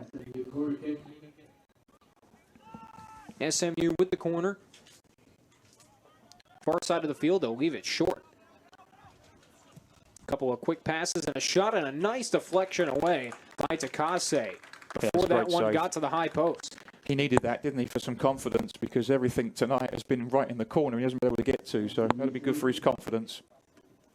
Here in the 61st minute, Canute Olander with a good shot. Takase going up high to stop that one. Another great strike from SMU, though, wasn't it? I mean, they've hit the target almost every shot. Here's a little chip toward the middle, and that one's deflected away by USF. Now with the run of it, trying to keep it in bounds is Costa. He'll send one over for Warrington. Gets set, kicks one high and long to the far side. Taylor trying to feed it. He'll get it back to him.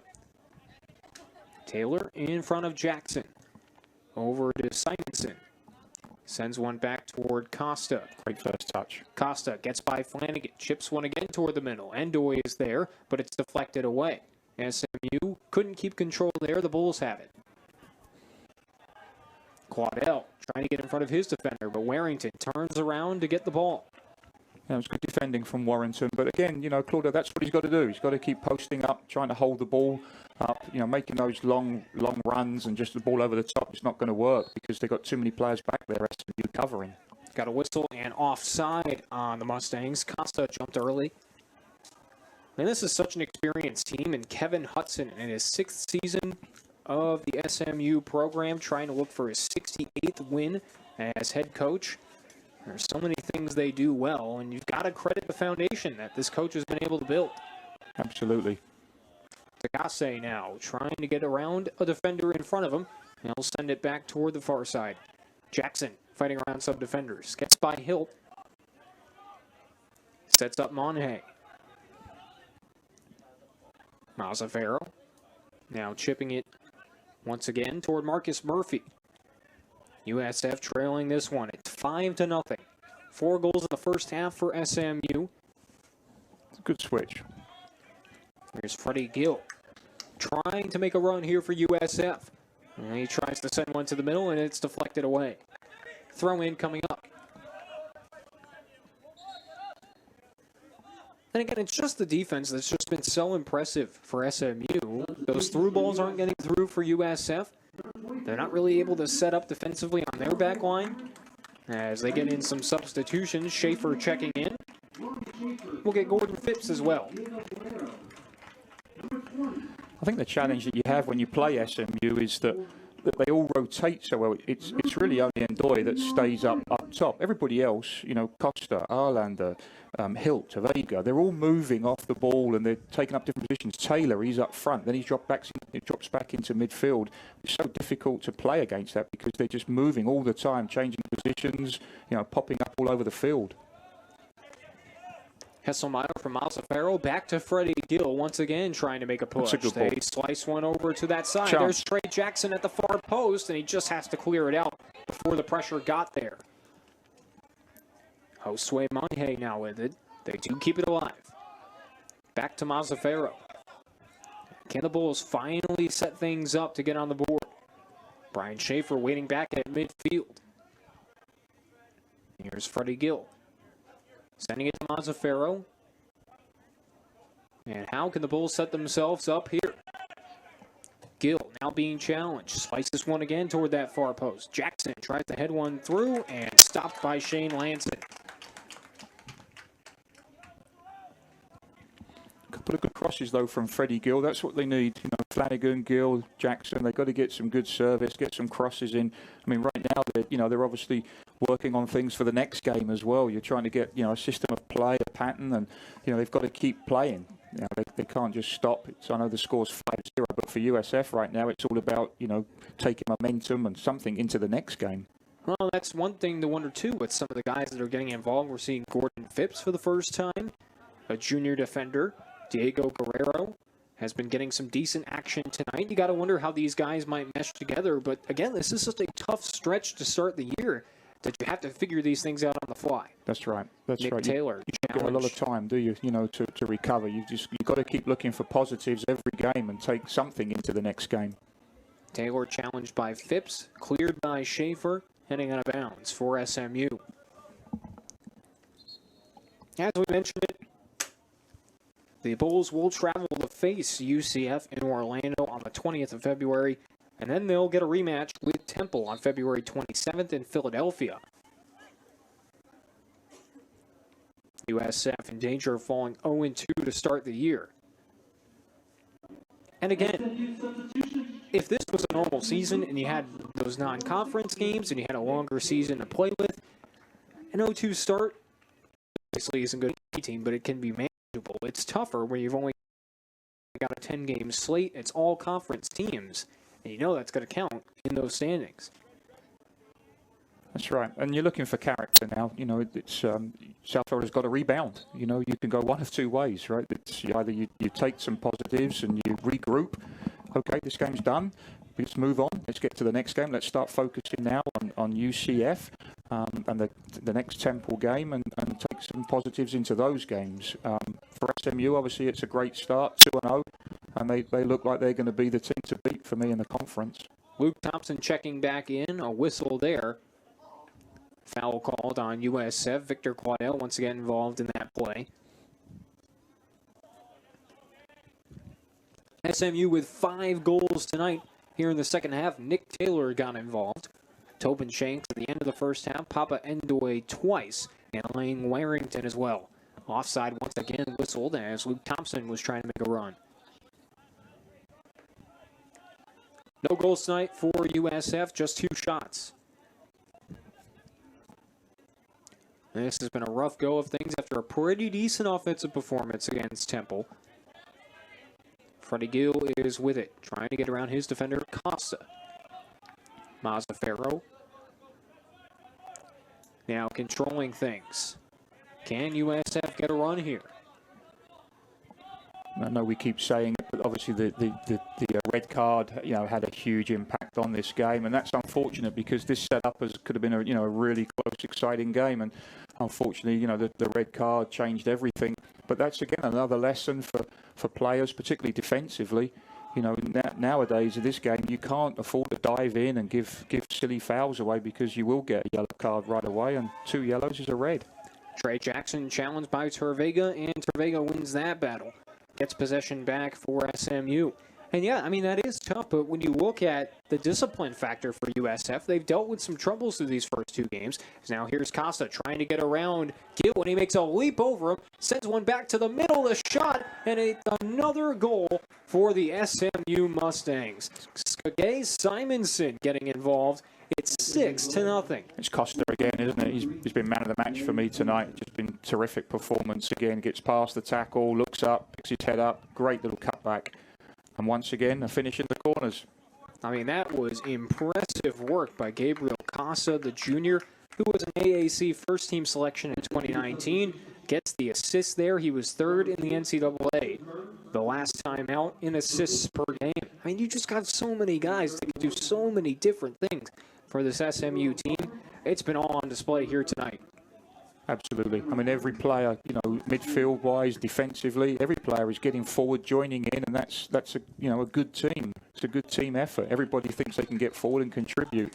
And the finishing tonight has just been exceptional. Been very, very impressed with the finishing. I mean, everything has been in the corners. No chance for the keeper.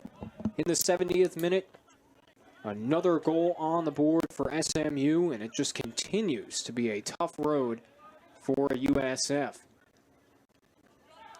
9 goals allowed so far this season.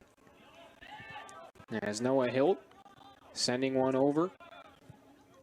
Again, the ball control has been the theme of the night for SMU. They just look so poised. They make it look so simple as well. You know, we talk about game plans, and they play the ball into feet, and then everybody moves off the ball. That's the key. You don't want players static. And what players like Simonson are doing, and Warrington, Taylor, they're running off the ball. They're going beyond the ball. And that's so dangerous, and it's hard to defend when you've got players coming late, making late runs and going beyond the ball. Tobin Shanks out of the game for SMU. Timo Humrick subbing in. Skagay Simonson with the goal for SMU to make it 6-0. He was another transfer from St. John's. Yeah, he's played well tonight as well. I mean, every player for SMU has played well tonight. Costa trying to send one for Endoy, cleared away by USF with Trey Jackson on control of it now. Under 20 minutes to go here from Corbett Stadium tonight. Again, you see, on the ball, and not many options for USF. Players have got to drop in. You've got to keep playing, keep looking for the ball. Play till the final whistle. That one sent long. Victor Claudel trying to get in front of Judson Burns. First time calling his name tonight. Simonson sending a slicer over to Thompson. Gordon Phipps challenging him there. Thompson moving to the middle, sending one for Endoy. Endoy gets one around to Kase, and it sails away from the post and out of play. It's a great pass and a great run from Endoy, wasn't it? Great run into the channels. Substitution for SMU. I think he'll be disappointed there because that would have been the hat trick. And that was another one where he got around his defenders, got the touch, just couldn't quite finish. So hard to defend, when forwards are making those little diagonal runs, it's so difficult to defend that, and then SMU players are sliding passes into him. He'll be disappointed he didn't hit the target though there. Shion Soga checking in for USF, Diego Guerrero as well, and Richard Laval all into the action for the USF Bulls. JT Cooper out there as well. And I think this is the time now, isn't it, where Coach Buhorn's going to give some other players some time, see what they can do. The starters have given everything they've got. They've just run out of gas now. That ball in front of the referee's table there. Out of play on SMU. Freddie Gill will set up a throw-in. And at this point, you've got to find a confidence booster if you're USF. Get on the board, do what you can to find a goal. And get some fresh legs, isn't it? You need some energy. As I say, the starters are getting tired, they're running out of gas. And if you don't put pressure on SMU, certainly in the midfield area, they'll pick you apart with those little through balls. And Doy's still making the runs. He wants to get his hat trick. So they need some more energy in the midfield.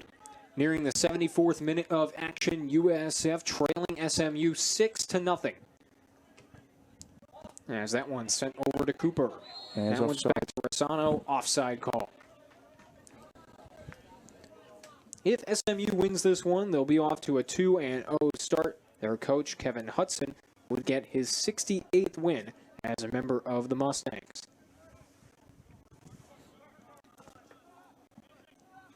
And Bob Uhorn and the USF Bulls will have to do some soul searching. And again, it's just a tough night. You can't necessarily say it's all been on some of the defensive breakdowns, but you definitely have to key in on some of those bigger issues. Yeah, I mean, it wouldn't have been this scoreline, 11 v 11, definitely. But even so, SMU, they're an established, confident team. They know what they're doing, and USF has to learn from this. This is where you learn, playing against good teams.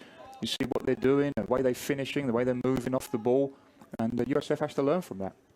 Well, I'm sure back in your day playing here, you dealt with the ups and downs and things like that. And how do you find that confidence? That's right. I mean, you just got to keep playing. I mean, we beat the number 1 ranked team in the country one week, Indiana, and then we lost the next week to Flagler. That was our team, unfortunately. But you have to regroup, figure out what you did wrong, what you did right, and go to the next game. SMU getting some substitutions ready. Jose Ortiz waiting. Roman Knox and Henry Smith Hasty about to check in. And you can see SMU fired up there. There will be a goal kick coming up for USF after Luke Thompson's shot sailed high over the net. Under 16 minutes to go in the action tonight from Corbett Stadium. And Coach Hudson's going to put, some fresh legs in as well, isn't he? He's got a lot of freshmen this year and some transfer players, so he's going to give them, an opportunity as well. They don't have a ton of seniors on this team, but, I mean, the transfer experience matters a lot. I think when you've got a team with a few seniors but a lot of transfers, I mean, those guys don't have to be upperclassmen necessarily to understand the ups and downs. Playing at a different school, transferring to a school like SMU, sometimes you can learn from those things. Victor Claudel and Oscar Rosano. Rosano, they're waiting for it. Tried to get it over to Laval, but not able to. Smith Hasty with it now. SMU with 15 shots, 7 of them on target. USF 2 shots, just 1 on net. If SMU wins, they'll be 2-0. They've got Tulsa back at home on February 20th, and then a rematch with the Tigers on February 27th at home. USF at UCF next week, at Temple the following week, and a rematch with the Owls.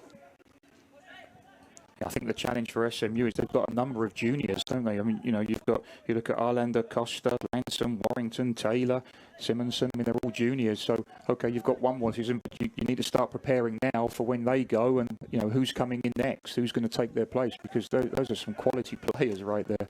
Well, and both of these teams had players drafted, so, you're losing the experience those players gave you, so you've got to figure out how to deal with those things. And again, in a normal season, if this was in fall 2020, obviously due to the coronavirus, things had to change, but, you don't have to deal with the draft stuff necessarily, but these teams, these coaches, these players, they've got to deal with guys leaving if they're able to make it to the pros right in the middle or just before the season. Yeah, that's right. I mean, it's unprecedented these times, isn't it, right now? And you have to adjust. But, as Coach Butelhorn said to us during the week, it's the same for everybody. Everybody's in the same boat. And, you have to move on and adjust and change, with the times right now. And that's what USF's going to have to do. The same as SMU. You don't get a lot of games to warm up. It's been a tough start for USF, but it's the same for everybody.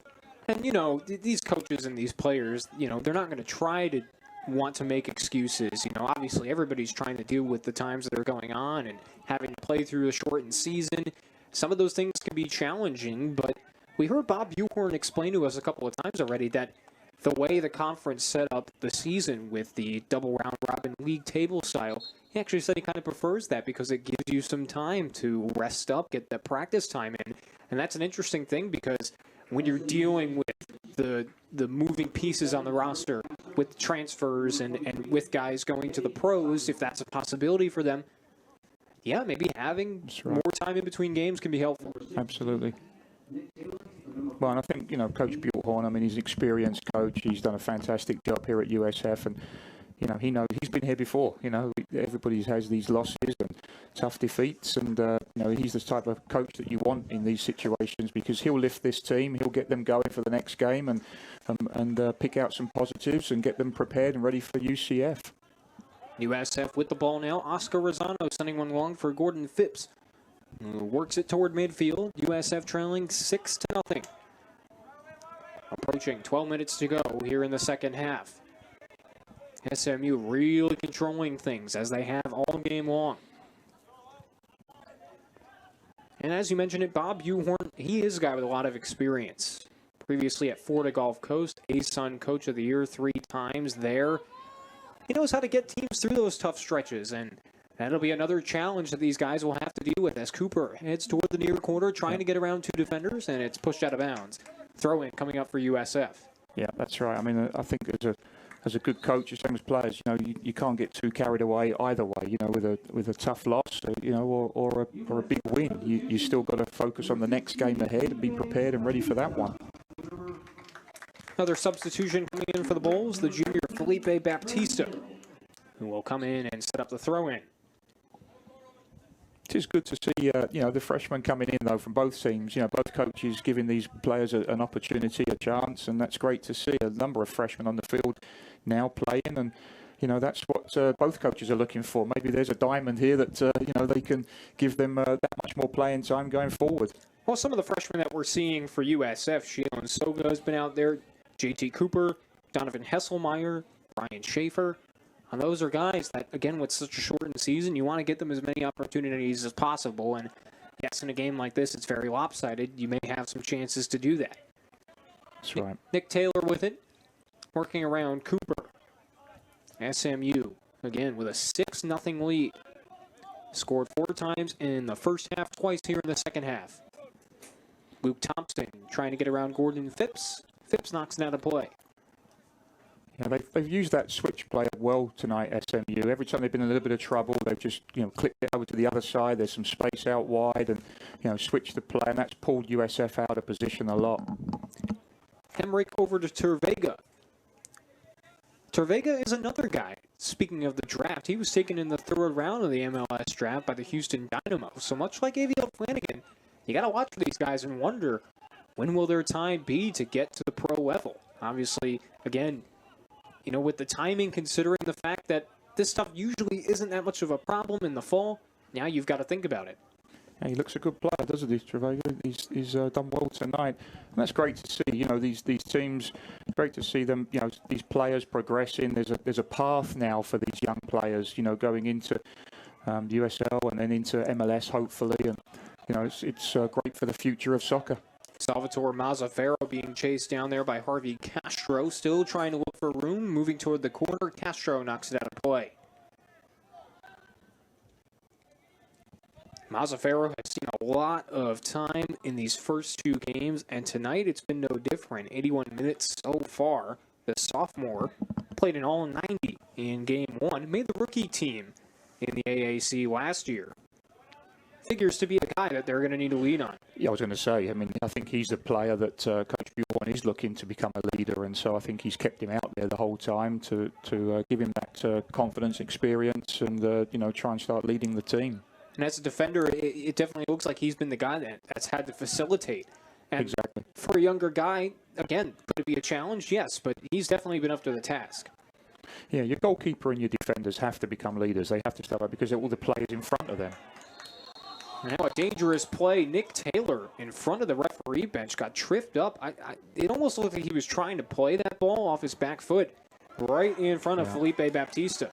Another rash challenge, and it's okay. You want to see players going in aggressively and determined for the ball, but there was no need for that. It was just a silly. And the problem with that is that those are bad habits, and you want to take good habits into the next game. And when you've got players making rash challenges like that, you've already had one player sent off. The last thing you want going into the next game is you've got players doing that still. You get a red card against UCF, you're going to be in the same boat again. Yellow card on Baptista, and that has been a theme for USF tonight. They've been no stranger to those yellow cards. Again, add up the frustration. You can't blame them for being frustrated on some ways, as Rosano is here trying to make a run across midfield toward the offensive third. Soga trying to work around two defenders, still fighting for the ball, but Luke Thompson is there to slow it down. Judson Burns flips one back over, and SMU trying to slow. Wyatt Priest sends one over toward Burns, but that goes out of play. It's about discipline, though, isn't it? You know, it's okay, as I say, to be aggressive and go after tackles.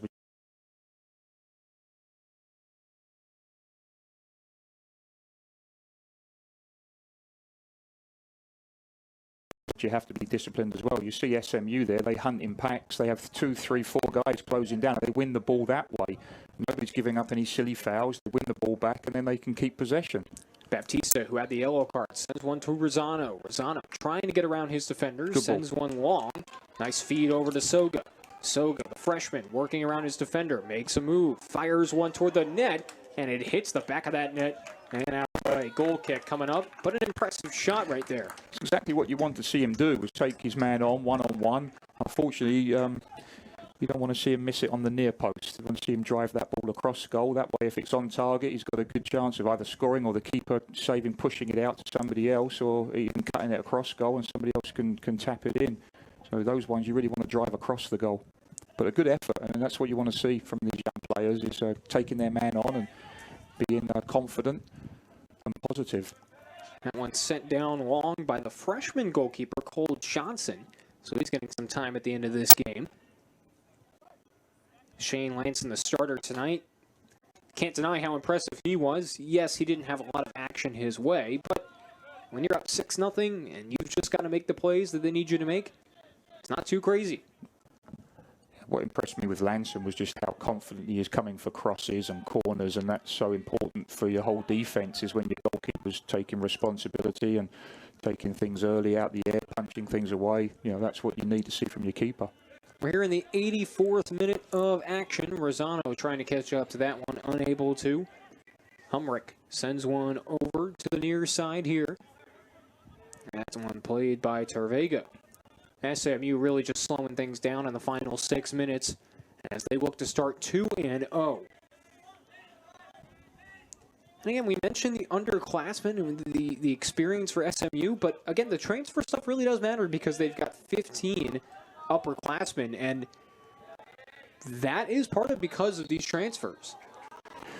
Yeah, and so, you know, with transfer players, you know, sometimes a player is not getting much playing time somewhere. Maybe it's not the right fit, or maybe there's a player in his position that, you know, is doing well and established, and he can't get any minutes, and so transfer, but maybe comes into a different environment, a different team, a different system, and flourishes. And so those transfer players are key. Another foul there. Richard Laval called for that one. Free kick coming up for the Mustangs near the 18. Harvey Castro will set things up. Yeah, this is a dangerous position. If he just drops it to the penalty spot here, this is going to be trouble for USF. Let's see where he puts this. Everybody over to the far side. The penalty spot is the key. They'll send one toward the net. Takase makes it on the bounce. I was hoping the keeper come off of that side, but didn't work. Now he'll send one long for JT Cooper, who's in front of two defenders. Plays it off that right leg and slows it down. Under 5 to go. USF just looking to get on the board. As Laval couldn't keep it away. Nice sliding play there made by Knox and a whistle. Offside, yep. The offsides really have not hurt SMU in this game. When you're up big, you can afford some of those issues.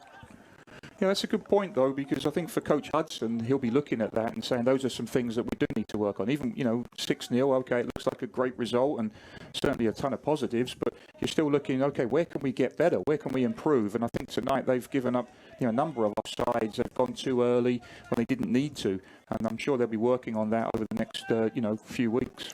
Cole Johnson sends one out. That play made by Schaefer to get it back across the USF side, and Johnson will have to make another play on the ball. This win would improve SMU to 2-0. They'd get 6 points on the year. USF would start 0-2. As Johnson once again will get the feed and send it toward midfield. Tulsa is 1-0 in second place. Temple 1-1. UCF 1-1. Then you have USF and Memphis at the bottom of the standings. in the American Conference so far. Memphis and Tulsa were supposed to play this weekend. That got postponed to mid-March due to some bad weather. I think if you're South Florida, Coach Buchhorn is going to say, look, we win the UCF game. We go to Temple, we win that one. It was a close game here, a week ago. We can easily win that game. And then suddenly you're 2-2. And now you're right back in it because these, it's such a tough conference that, everyone's beating everybody. So, 2-2, you're right back in it. Well, USF in 2019, they knew how to bounce back. They had a tough game to start against Maryland, but then they rallied off 3 straight and then started off a decent run of things. So it's not unheard of. But it's going to take a lot of work, and UCF is a tough team themselves. Tulsa was able to knock off UCF in game number 1. So you just never know with this conference. It's tough. It's deep. There aren't as many teams as there were last year. UConn and Cincinnati are no longer a part of the American Athletic Conference, but the teams that are here know how to play you tough. That's right. It's a tough conference. And when you look last year, SMU beat USF in the first game 3-0 pretty comfortably, and then they meet them in the semi-finals of the conference championships, and it was a 2-1 overtime win for SMU. A lot harder, a lot tougher game, and could have gone either way. So that's some of the positives that USF's got to look at. Is we got to regroup, we get back, get to UCF. If we can win that game, if they can win the next one at Temple, then they're suddenly back at 2-2. Baptista looking for a place to feed it. Takase with it now. Sending it to Schaefer. USF still just looking for that first goal to get some confidence going into next week. And it's Mazzaferro still out there on the field, giving it his all tonight despite the score. Baptista now looking to make a run. Under a minute and a half to go. Here's Richard Laval. Has a feed, tries to send it. It's deflected. Play made in the middle by SMU. Schaefer sends one toward the box, but SMU is there. Cole Johnson will come out of net to play it. I've been impressed with 23 Schaefer tonight. As a freshman, he's come in a tough situation, and he's definitely given everything he's got. He's been aggressive. He's tried to get on the ball and make things happen, and I've been impressed with him tonight. Johnson sends one long. Players there to converge. This one to SMU. Now making a run of it toward the corner is Jose Ortiz. Gets into the box. Gets by 2 defenders. Still moving, and that one's deflected out by USF. Here's Nick Taylor, who scored earlier. Gets around, fires a shot. It's a slicer, and you got to be kidding. It's through for SMU. Their 7th goal of the night. And have yourself a night, Nick Taylor. He scores again, and it's just a beautiful shot. I think that was the goal of the night for me, and there's been some good ones tonight, but that was the pick of the lot for me. You could see we were right behind that. You knew what he was going to do. As soon as he picked the ball up, he come inside on his left foot and curled it into the top corner. Great finish. Baptista could only watch. Takase could only watch. Another slicer. How do you even stop that if you're a goaltender? Yeah, and we said earlier, if you don't take shots, you don't score. Simple as that. And I think that's been, one slight criticism. I know tonight's game was difficult because obviously down to 10 men for USF, but even in the first game, Temple, you've got to get players taking shots and be prepared to take shots and ready. And, as soon as they get the ball, they're thinking one thing, is to shoot. And you watch SMU, they've got confidence, they've got quality players, and as soon as they get the ball in the final third, they're all looking to shoot. Tries to send one for Rosano. Cooper almost there, but that one's knocked out of play by Johnson, who slaps it away with 2 hands. USF with the throw-in, clock ticking down. 14 seconds to go. The clock's still ticking. Laval has that one deflected away. And we are in the final 5 seconds. There will be a throw-in. It won't matter. That's the end of this one. SMU comes on the road, and they dominate. The 8th-ranked team in the country defeats the USF Bulls by a score of 7-0. SMU is 2-0 on the year, and the USF Bulls have dropped to 0-2, losing the